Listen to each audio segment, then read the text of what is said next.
Hi, I'm Dr. Kathy McFarland. And I'm Mark Bobo, and welcome to the May edition of the OSBA Forum. Kathy, it's an exciting time in my household because school's almost out. School is almost out. Sports are coming to an end. Graduation parties are taking place.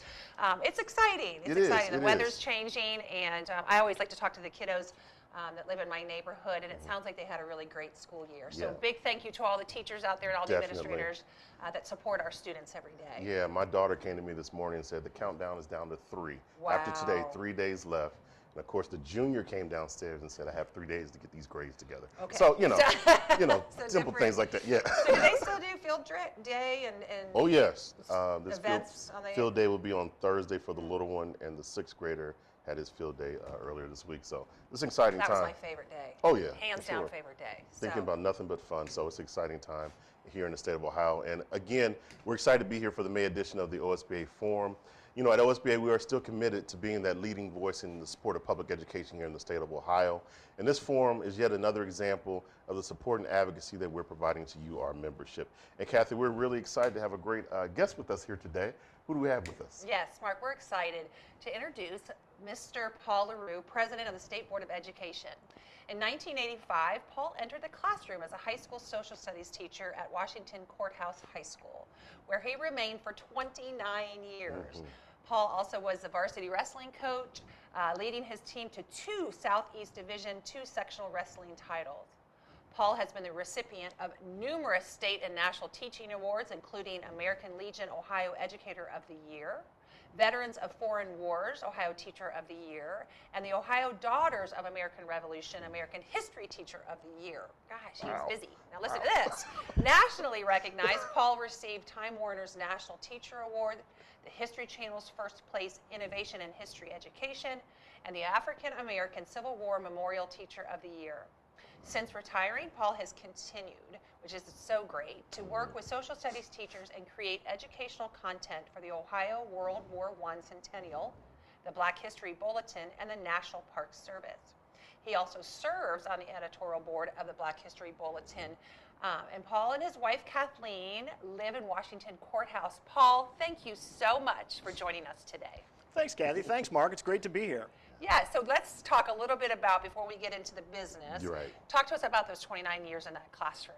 Absolutely. I was blessed. I'm from a family farm in southeastern Ohio. I come from a family of teachers, and in my family, you're a teacher or a farmer or both. Yeah. And so, growing up and being around education, it was natural for me to go into it. I've always had a love of history. So it's been a privilege for me to teach in Washington Courthouse for a career. It's a great community, like all the communities around the state, and then I certainly had the opportunity to now serve on the State Board of Education, which is an honor for me to bring, a little bit of a voice from my corner of the state to the board.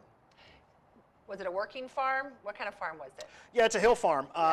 We raised cattle, had about 100 head of Angus brood cows, and then we raised corn and soybeans. It's, again, the southeast corner of Fairfield County. I went to Fairfield Union High School, which is in the southeastern corner of Fairfield County. So, yeah, absolutely. Actually, I'm 6th generation family farm. So I come out of a long line of, again, farmers and teachers. So. My brother's a farmer, so I have baled many bales, and he has cattle also, so I can appreciate a good working farm. So welcome. I want to thank you for your time in the classroom and that education that you did there. So appreciative of that work. My wife is a teacher, so I totally understand that type of dedication and commitment. So thank you for that. And one day you have to invite us over to see all those awards on the mantle. We got to see all those. That's wonderful. But to the business at hand, as you're serving as the president of the State Board of Education here in the state of Ohio, could you share with us what the State Board's priorities are at this time? Absolutely, and I suppose before I get started, let me just say this about the board. The board is made up of 19 members.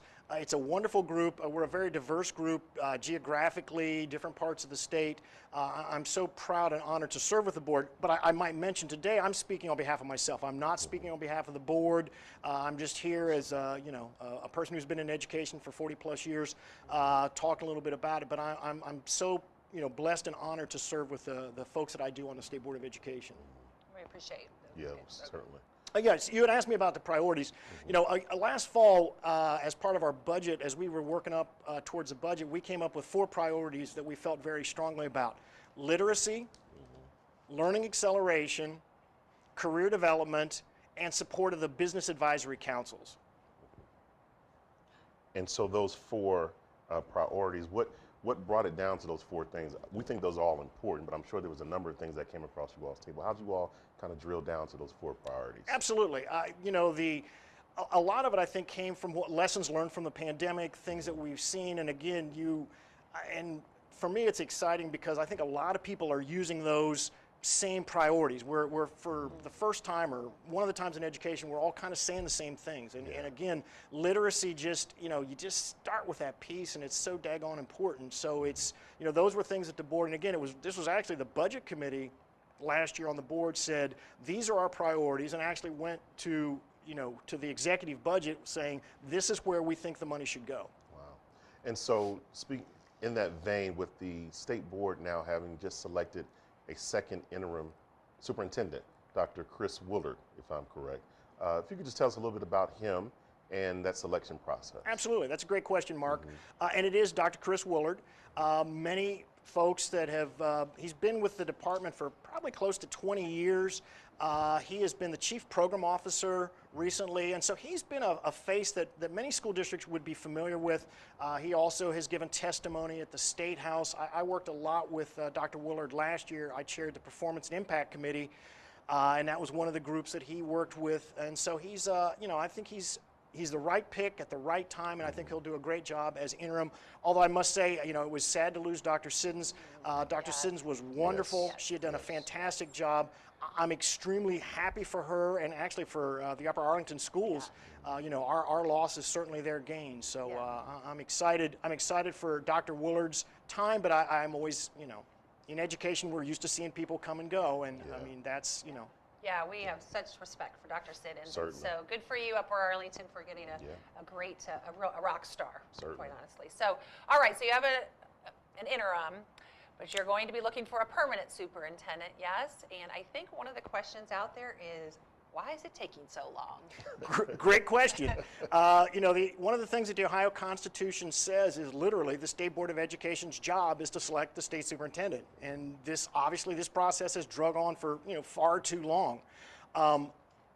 Currently, we have actually selected a search firm, and we're ready to move ahead. But the truth is, until we know exactly, there's some things in the legislature right now, and until we know what that role is going to be, it seems, I don't want to say irresponsible, but it's very hard to say, hey, here's what we think you might do, or here's what we, you know, so until we know for sure. But we're ready. The board members are chomping at the bit to get that position filled. So it's not like we're dragging our feet, but it's just been a kind of a, you know, a series of circumstances. But I think in the next 30 to 60 days, we'll know for sure how this is all going to shake out, and then we're ready to move ahead. Great.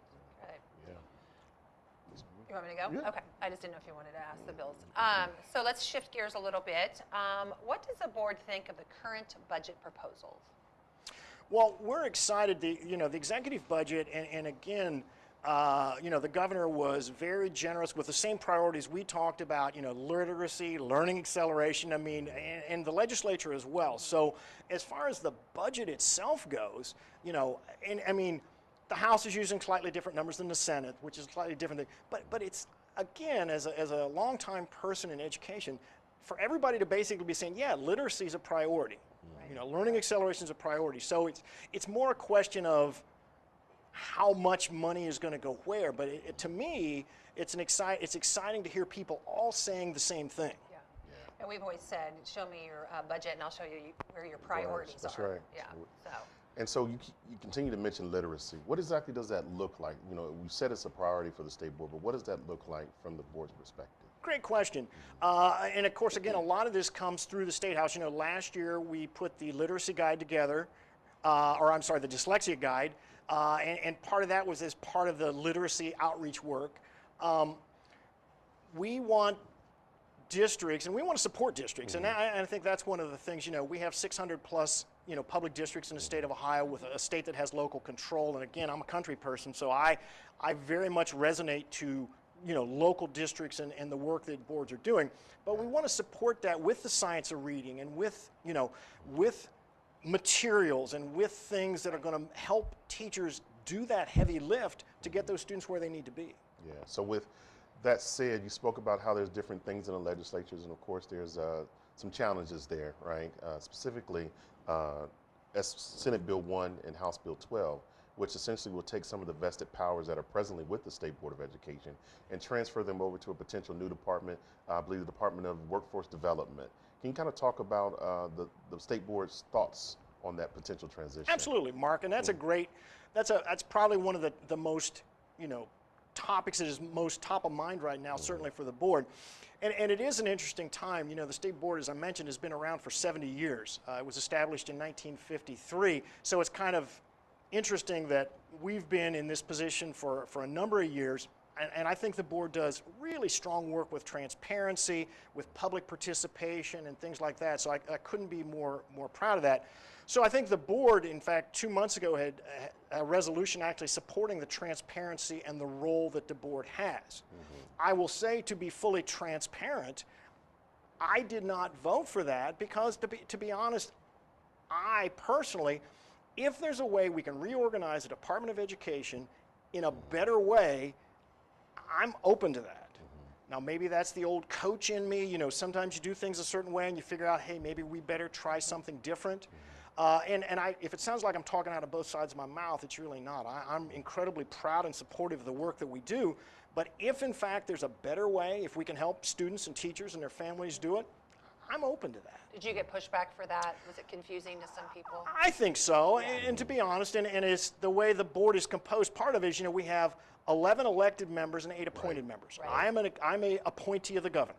Okay. I mean, I'm on the board because I'm an appointee of the governor. Now, one of the things that I enjoy about our governor is we're basically left to do, we're left to kind of make decisions and do things as we want to. But definitely there's, I don't want to say it's hard feelings, it's just different ways of, again, I think we all want the same thing, which are the best possible outcomes for students. Yeah. It's just how do we get there? Yeah.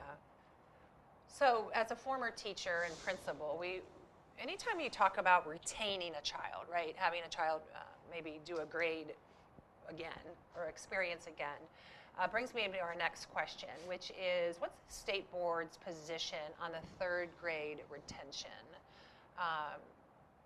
The ruling with that. Do you have conversations around that? Absolutely. Great question, Kathy. Started last year when we were in performance and impact and we were working with the cut scores, because one of the things that committee does is establishes the cut scores. Right. And one of the things that we have known, because this has been around for about 10 years at this point, and we have ample data. And one of the board members, Dr. Collins, was very, really took a position on this and said, what, the data does not support retaining these students. We want to help these students, we want to get them, but the retention itself, and then she and another board member, Member Shea, actually put together a resolution. This was actually last fall, and the board went ahead with that, and we do not support the retention part of the 3rd grade as a board, and we're actually working with members in the legislature there's actually a bill in the legislature right now to take out the retention piece.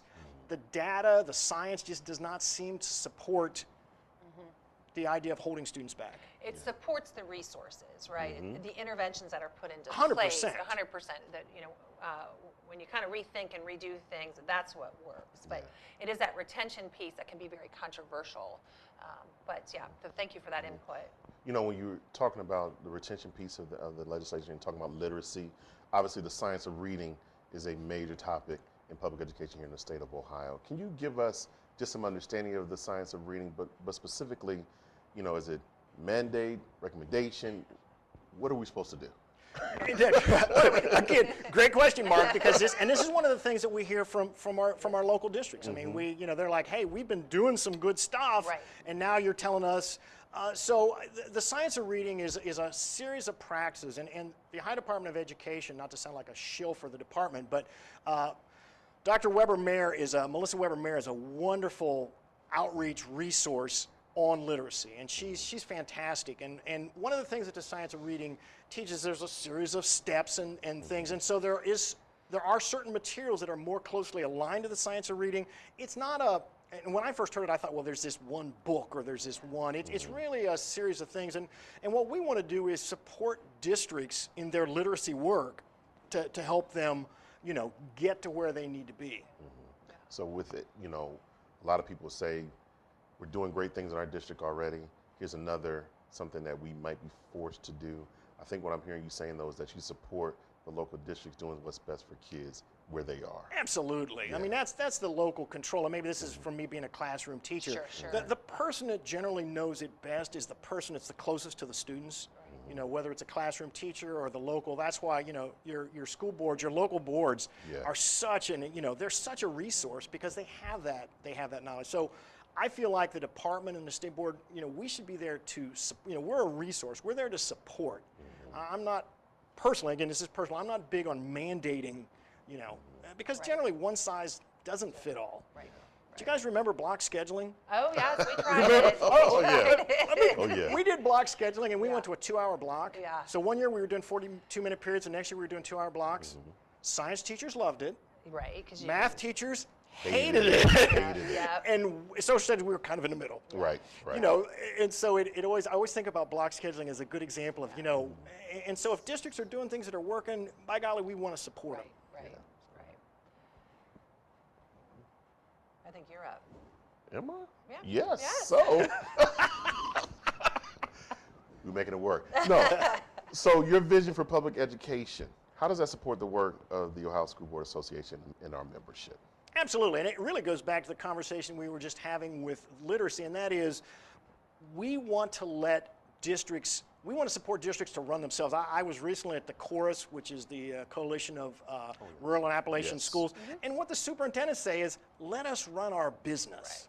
Let us, and that's when you hear board members, we know what works in southeastern Ohio or in metropolitan districts or wherever. And so, my vision is that let them run their business. And I think the department wants to do that. I don't think, there's some regulations that are obviously federal, there's some regulations that are state, but we really want to empower local districts and local boards to run their business because they know it best. Yeah. Right. So you are the co-chair of the Education Committee for America 250 Ohio. Can you talk a little bit about that? Absolutely. It's one of the kind of fun, exciting things. I always have one foot in history, and in the year 2026 will be the 250th anniversary. Yeah. Now, the technical term for that is semi-quincentennial, which does not exactly roll off your tongue.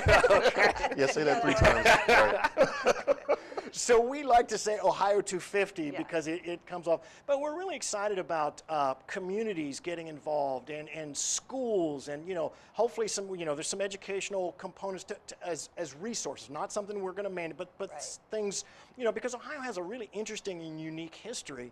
And so I think the 250 is a way to, to highlight. And I think we're kind of on the front end. I think you're going to hear more about this. There are 7,000 Revolutionary War veterans buried in the state of Ohio. Wow. That is way more than most people would have any clue. So there's a lot of kind of exciting things, and I'm the world's biggest history geek. I'm a self-avowed history geek. So, but I think it's a way to get students and communities, hopefully excited and involved. I co-chair with State Representative Joe Miller. It is designed. It's the semi-quincentennial is not meant to be political. It's meant to be a fun, educational time for really communities to kind of say, hey. And again, you guys are young, but I was in high school. I was in high school in 1770. I was not. Wait a minute. I was in high school in 1976, and I remember how exciting the bicentennial was, and it's hard to believe that it's 50 years later and we're now talking about that. So it's an exciting, and I think you'll be hearing more about it. And how will we hear more about it? Through the department's website, there's actually it is actually its own entity. Okay. And so you can go to, they have a website and all that, but also schools and things. And again, we're going to have hopefully more outreach to get students and communities involved. Okay, we'll make sure that we get that information to our members because we want to make sure that we promote that for you. So because we're highlighting the many different things that have happened here in the state of Ohio throughout the history of our country. Is that what I'm saying? Yeah. Awesome. So I think that'll be great, and I'm sure our schools will be anxious to be able to support that effort to highlight the great work in the state of Ohio. So President LaRue, really appreciate you being here today. This has been a wonderful conversation, and thank you for your commitment to public education here in the state of Ohio, and thank you again for being here at the OSBA Forum. Thank you. Thanks, Kathy. Thanks, Mark. This has been great. Yeah. Thank you so much. Well, Kathy, it's exciting times. It is. Yeah. Yeah. You know, to our membership on yesterday, you received an email regarding the retirement of Mr. Rick Lewis, who served as our executive director for the last 17 plus years. And we want to say, on behalf of the entire association, that we were honored to be under his leadership for that period of time.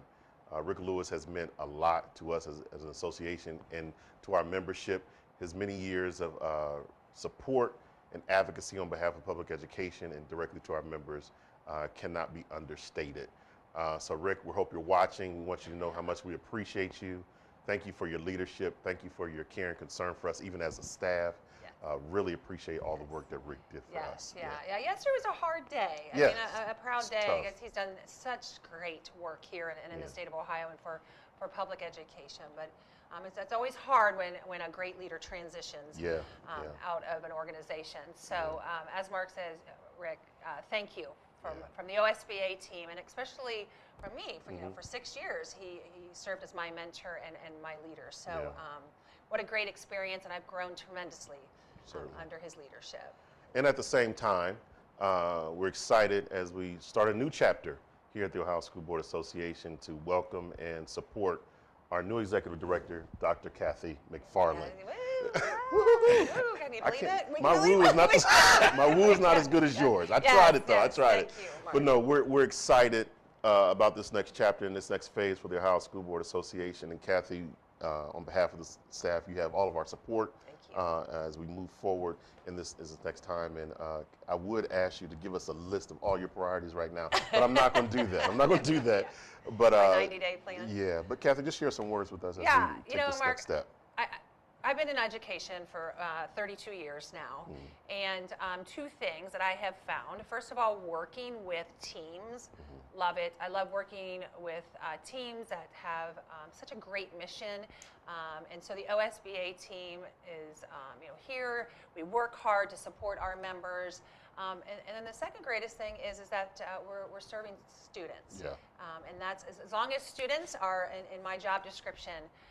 Then I have landed in a really great place. So I really look forward to working with this team, working with our friends and different associations, and really serving our students in the state of Ohio. Yeah, well, we're excited to have you, Kathy. Well, thank you, We're Mark. so excited.